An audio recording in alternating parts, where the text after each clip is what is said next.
Welcome to Listen and Learn English, where you can improve your English at your own pace. Our narrators are all native English speakers, and their words are displayed so that you can read along and practice your English vocabulary. It's a great way to learn, so sit back, relax, and let's get into the video. Alice's Adventures in Wonderland. Who stole the tarts? Alice's evidence. Alice arrived at the courtroom to find it packed. Creatures of every shape and size, rabbits, hedgehogs, birds, and even cards filled the room. Everyone had come to witness the trial of the Knave of Hearts, who was accused of stealing the Queen's tarts. At the far end of the court sat the King and Queen of Hearts on their thrones. Between them was a large silver platter piled high with tarts, presumably the ones that had been stolen and, strangely, returned. The Knave of Hearts stood before them in chains, flanked by 2 guards. Alice surveyed the jury box. 12 jurors were already scribbling furiously on slates, despite the trial not yet having started. She leaned towards the Gryphon. "Why are they writing so soon?" she whispered. "They're writing down their names," he replied. "They're afraid they'll forget them before the trial ends." Alice chuckled softly. What silly creatures. A loud trumpet blast from the White Rabbit silenced the murmuring crowd. He unrolled the scroll and read the formal accusation. "The Queen of Hearts, she made some tarts all on a summer day. The Knave of Hearts, he stole those tarts and took them quite away." "Call the first witness," the king said. The rabbit called, "The Hatter." The Mad Hatter stepped into the courtroom nervously, still holding a teacup and a slice of bread and butter. He bowed awkwardly. "I was in the middle of tea when I was summoned," he said. "You should have finished it," the king snapped. He pointed at the Hatter's head. "Take off your hat." "It isn't mine," the Hatter replied. "I sell hats." "Stolen, then," the king declared, turning to the jury. "I didn't mean that," the Hatter began, flustered. "Give your evidence," said the king, "or I'll have you executed." The queen scowled and shouted, "Off with his head." "Consider your verdict," said the king. "But we haven't heard all the evidence yet," cried Alice, surprised by how quickly the king wanted to end the trial. "Never mind, next witness," the king snapped. The White Rabbit called for the Duchess's cook. She stormed in holding a pepper shaker and glared at everyone. "What are tarts made of?" asked the king. "Pepper," the cook shouted. "Wrong," the queen yelled. "Next." Alice, who had grown a bit during the trial and now towered over most creatures, was starting to feel more confident. She didn't like how things were being handled. Now, interrupted the king, who was trying to sound judicial and reasonable. "We must proceed according to due process.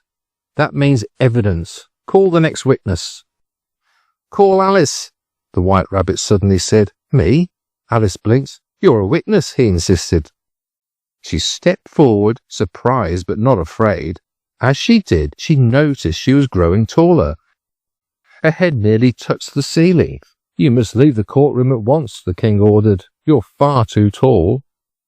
"I won't go," said Alice firmly. "I've as much right to be here as anyone." The jury gasped. No one had ever spoken to the king like that. The king puffed up. "You're just a child." "You're just a pack of cards," Alice replied coolly. The king turned red. "Off with her head."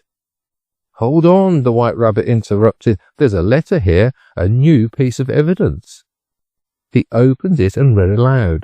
"They told me he had made the tarts, and if I didn't take them, I'd be punished." "That must be the knave's handwriting," cried the king. "It proves everything." "It doesn't even say who he or they are," Alice pointed out. "You're twisting the meaning." The queen, furious now, rose to her feet. "Off with her head." But Alice stood tall and strong. "You're nothing but playing cards," she shouted. At that moment the cards rushed her all at once. They soared through the air like angry birds. But instead of ducking or running, Alice stood her ground.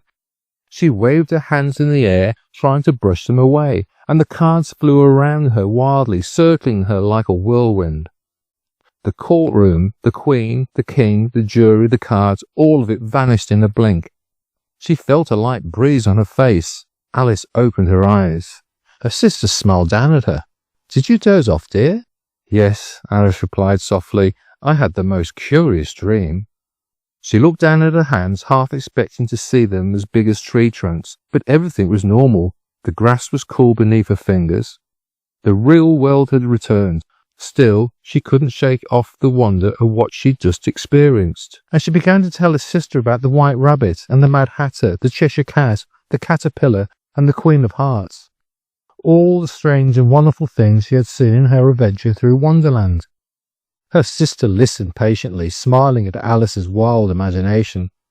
When Alice had finished, her sister kissed her on the forehead and said, "You're full of curiosity and wonder, my dear. Never lose that." Her sister didn't press for details. She simply encouraged Alice to run along home before it got too late.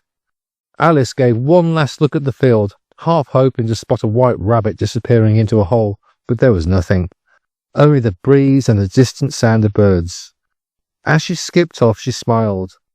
Wonderland might not be real, but the memory of it would stay with her forever.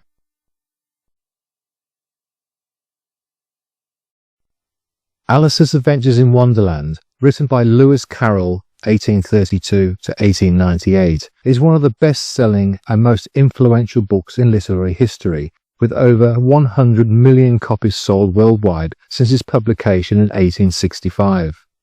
During Carroll's lifetime, approximately 86,000 copies were sold in the UK alone, a remarkable figure for the era. Though the exact earnings are hard to verify, estimates suggest his net worth at the time of his death in 1898 was around $10,000, a considerable sum of money in the 19th century.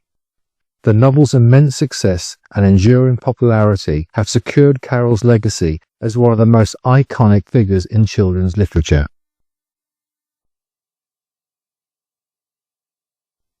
We hope you enjoyed this video. Please support us by giving it a thumbs up and hit that subscribe button. We release new videos just like this one each week, so join us and listen to learn English.